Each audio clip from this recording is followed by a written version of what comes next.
Tudo bem, pessoal?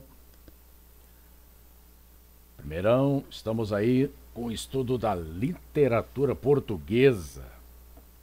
Uma pequena introdução e, na sequência, vamos fazer alguns exercícios juntos. Nós já conversamos alguma coisa sobre o trovadorismo, mas nós vamos relembrar e acrescentar mais algumas informações. A literatura de língua portuguesa começa em Portugal e bem antes da descoberta do Brasil. A literatura de língua portuguesa começa já no finalzinho da Idade Média portuguesa. E a essa literatura dá-se o nome de trovadorismo. Trovadorismo, período em que os trovadores, hoje seriam os seresteiros, aqueles que fazem serenatas, ou pelo menos faziam, como a gente, da nossa idade. Mas os trovadores produziam cantigas. Vários tipos de cantigas, são mais de 20, que podem ser resumidos ou resumidas, as cantigas, em 4 tipos. Essas cantigas são produzidas numa língua que não existe mais. É o português arcaico, ou proto-português, ou galego-português, é tudo a mesma coisa. E o trovadorismo vai usar uma métrica, uma medida, nós já sabemos o que é isso, que é bem popular, é bem simples, é a chamada medida velha, medida velha. Quando começou o trovadorismo? Bom, em termos históricos, o trovadorismo vai de 1189 até 1434. Essas datas, elas são apenas uma pequena referência. Não é para decorar isso, não vai cair em prova, não cai em vestibular, mas é para vocês terem uma ideia do período em que o trovadorismo foi mais intenso, em que se produziram mais cantigas. Esses trovadores, aqui nós temos um exemplozinho de um trovador.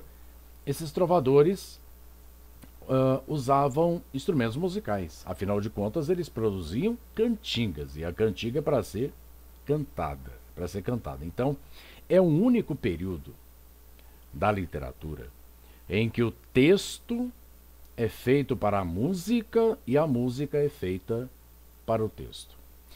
E quem produzia esses textos? Ora, quem produzia eram os trovadores. E esses trovadores eram sempre nobres, eram alfabetizados. E na época, ou era padre, que era alfabetizado, ou eram nobres. Padre normalmente não faz cantigas, né, para as moças. Então quem produzia essas cantigas eram os nobres. E esses nobres usavam alguns instrumentos musicais típicos da época. Como, por exemplo, o alaúde. Alaúde é esse violão, parece um violão, mas é de inspiração ou de influência árabe, né? O alaúde. E o trovador sempre cantava as suas cantigas com uma banda, como se diz hoje, né? Ele não cantava sozinho. Vamos dar uma olhadinha aqui, pessoal, na sequência, nessa parte que é muito importante, que é a métrica das cantigas. Aqui nós temos um exemplo de métrica velha, de medida velha. Por exemplo, nessa cantiga que começa dizendo: enquanto Deus me der vida, viverei triste, coitada, porque se foi meu amigo e disso fui a culpada. Então notem que é uma cantiga com 7 sílabas métricas. Enquanto Deus me der vi, nós já sabemos fazer essa divisão, então 7 sílabas é o verso redondilho maior, ou redondilha maior, né? E temos também o redondilho menor, o verso redondilho menor, com 5 sílabas métricas. Por exemplo, o texto que diz: mandadei comigo, cavei meu amigo e irei madre a Vigo. Mandadei comi, cavei meu amigo e irei madre a Vigo. Dá 5. E notem então o português medieval. É um português que na sua essência é uma mistura. Uma mistura de português como nós o entendemos hoje, acrescido de algo do francês antigo, ou do provençal, da região da Provence, né, da Provença antiga, e com latim tardio, um pouco de espanhol, um dialeto de Salamanca, e isso tudo é que constitui o português arcaico. É claro que numa prova, se cair uma cantiga, ao lado nós teremos em linguagem atual, para que o aluno possa ler essa cantiga de maneira adequada. Vamos agora estabelecer as diferenças entre os vários tipos de cantigas que, como eu disse, se resumem a 4. Cantiga de amor, amigo, escárnio e maldizer. Vamos dar uma olhadinha nas diferenças desses tipos de cantigas? Por exemplo, cantiga de amor. No caso da cantiga de amor, pessoal, ela é produzida por um escritor, por um trovador, por um homem, e quando nós lemos o texto, nós percebemos que o eu lírico, quem fala no texto, é um homem também. E ele fala o quê? Sempre a mesma coisa. Ele encontra uma moça, se apaixona por essa moça, e a experiência do encantamento com essa moça é tão profundo que esse rapaz se aproxima da moça, num palácio, normalmente, e declara o seu amor para essa moça. A moça, como devem responder todas as moças, a moça diz não. A moça o rejeita. Ele entra num estado de sofrimento profundo. E esse sofrimento entre os trovadores era chamado de coita, o que deu em português atual coitado. Então o coitado é o que sofre pelo amor de uma moça. Nesse caso, fica evidente a relação de vassalagem, repetindo o modelo medieval, a relação de vassalagem que esse rapaz tem com a moça. Então, a moça é chamada de senhor, porque não existia a palavra senhora, é chamada senhor, e o rapaz presta vassalagem amorosa para ela. Ela é muito superior a ele. Né? Então nós temos aqui o resuminho da cantiga de amor. A cantiga de amigo. Amigo significa namorado. Namorado. Amante. A moça já namora o rapaz. E a lógica da cantiga de amigo também é sempre a mesma. Vejam bem, quem escreve a cantiga de amigo também é um rapaz, é um trovador, é um homem, é um nobre. Mas quando eu leio o texto, quem está falando é a moça. E o que essa moça diz? Como eu disse, basicamente a mesma coisa. O rapaz foi para as cruzadas, demora para voltar, e a moça, sofrendo por amor, é o que se chama hoje de sofrência, né? Se eu não me engano. A moça, sofrendo por amor, conversa com a mãe, com a amiga, com as flores, com as ondas do mar, falando sobre a saudade que ela tem desse amado. Então nós temos aqui o resuminho da cantiga de amigo. Normalmente, essa cantiga de amigo, claro, produzida por um trovador, era produzida para pessoas mais simples, do ambiente rural. E como essas pessoas, analfabetas, evidentemente, precisavam memorizar essas cantigas, havia uma repetição muito grande, com o uso de refrão e paralelismo. Refrão, vocês sabem o que é. Pensem numa música, tem lá o refrão, exatamente aquela parte que se repete sem modificação alguma. Paralelismo é repetir um verso numa outra estrofe, trocando uma ou outra palavra. Ou seja, os versos são sintaticamente paralelos. Então nós temos aí a cantiga de amigo. Logo adiante, cantiga de escárnio. O que é escarnecer de alguém? Escarnecer de alguém é ridicularizar alguém, é humilhar alguém, é criticar alguém, mas essa crítica é feita de maneira indireta. Não se diz o nome da pessoa. Daí o uso de palavras ambíguas de duplo sentido, que é marca registrada da cantiga de amigo. Por outro lado, a cantiga de maldizer é bem diferente. Maldizer, o próprio nome já é explicativo, é para dizer mal de alguém. É para falar mal de alguém. Nesse caso, precisa ter o nome da pessoa que é ofendida, que é criticada. Então, na cantiga de maldizer eu tenho a crítica direta, eu tenho o nome da pessoa e, frequentemente, muitas palavras de baixo calão, palavrão, palavras obscenas, palavras obscenas. Quem produz essas cantigas satíricas?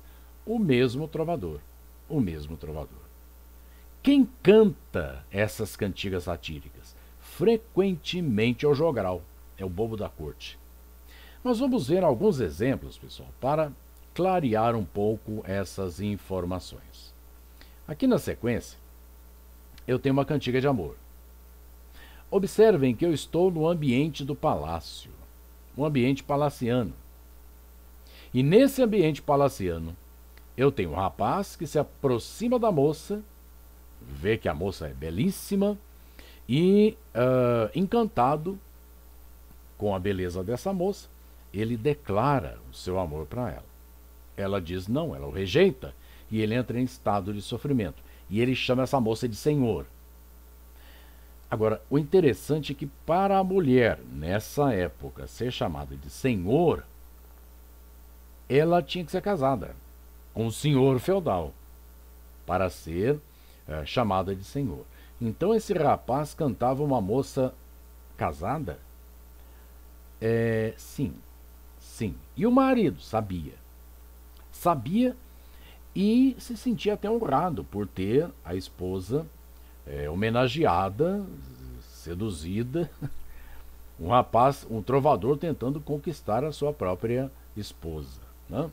Aqui diz o texto: em gran coita, senhor, que pior que morte é. Vivo per boa fé e pelo vosso amor. Esta coita sofro eu por vós, senhor, que eu vi pelo meu gran mal. Alguns elementos essenciais da cantiga de amor. Bom, chama a moça de senhor, o rapaz chamando a moça de senhor é a moça, né? Coita, que é o sofrimento amoroso, e ele diz que esse sofrimento é muito pior do que a morte, porque pelo menos a morte resolve o problema, e ele continua sofrendo. Mas ele tem fé, ele acredita que de alguma forma, tudo apaixonado pensa assim, né? Ela vai corresponder em algum momento ao seu amor. Esta coita sofro eu. Eu aí já é o egocentrismo que vai se projetar lá no romantismo, né? Todo apaixonado acha que aquela sofrência é só dele. Ninguém entende, ninguém passou por aquilo. Por vós, senhor, que eu vi. Ele viu a moça. O homem se apaixona pelo olhar.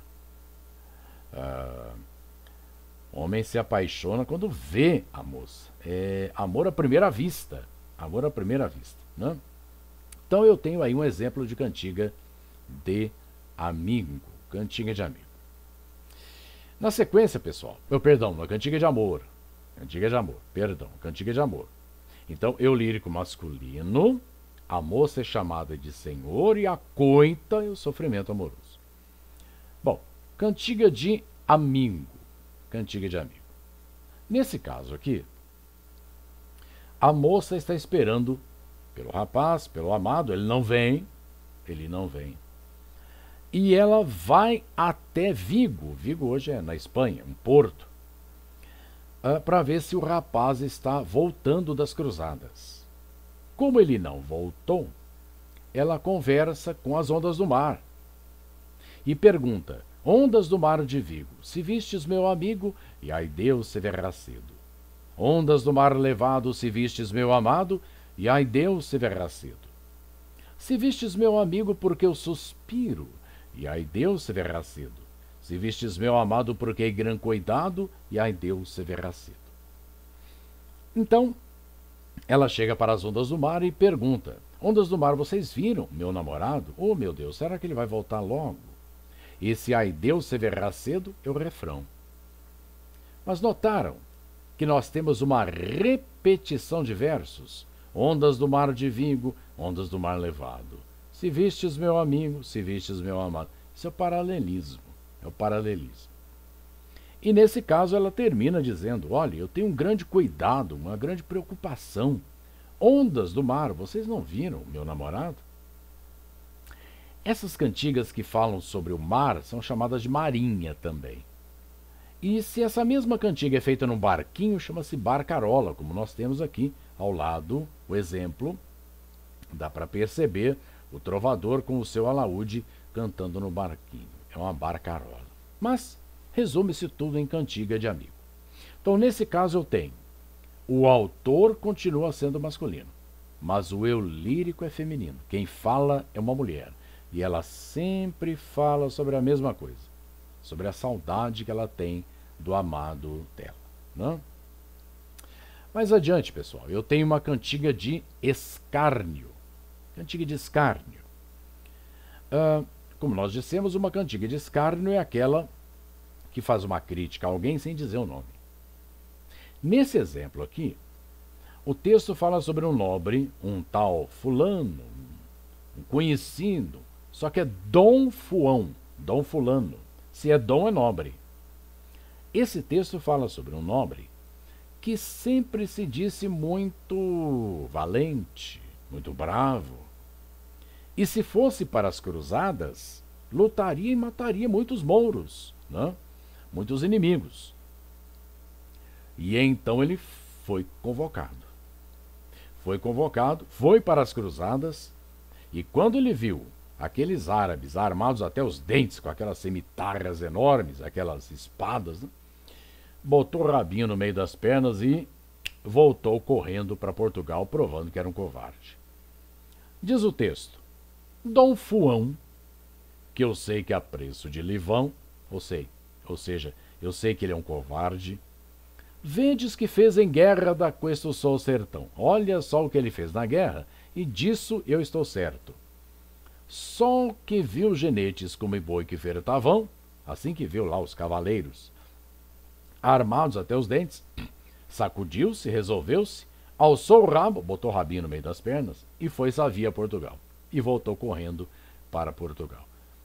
Tem o nome da pessoa criticada? Não tem. Então, nesse caso, é uma cantiga de escárnio. Há uma sugestão apenas, né? Aqui embaixo nós temos um jogral, né? Com o seu alaúde, frequentemente era um anãozinho, cantando uma cantiga de maldizer. Cantiga de maldizer. Vejam só, essa cantiga de maldizer já tem o nome da pessoa criticada. O que diz essa cantiga?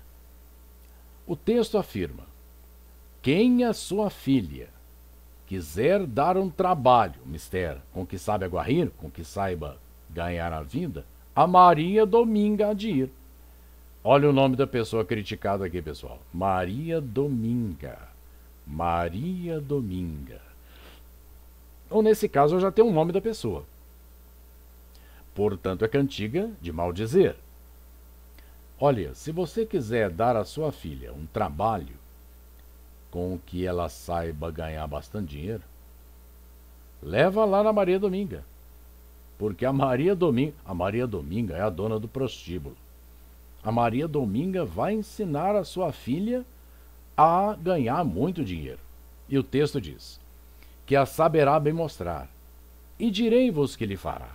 Antes do mês lhe a mostrará como sabe a muito bem ambrar. Ambrar aqui é o palavrão, pessoal. Precisa traduzir? Eu acho que não, né? O que uma prostituta faz é ambrar para ganhar dinheiro, né? Então nós temos aí um resuminho desses elementos centrais do trovadorismo, com os tipos de cantigas, e logo na sequência, na próxima aula, nós vamos começar a ver as projeções do trovadorismo nos dias atuais. Com textos de Caetano Veloso, de Chico Buarque, por exemplo, que guardam, que trazem esses elementos centrais típicos do trovadorismo. Mas isso a gente vê na próxima aula. Tá ok, pessoal?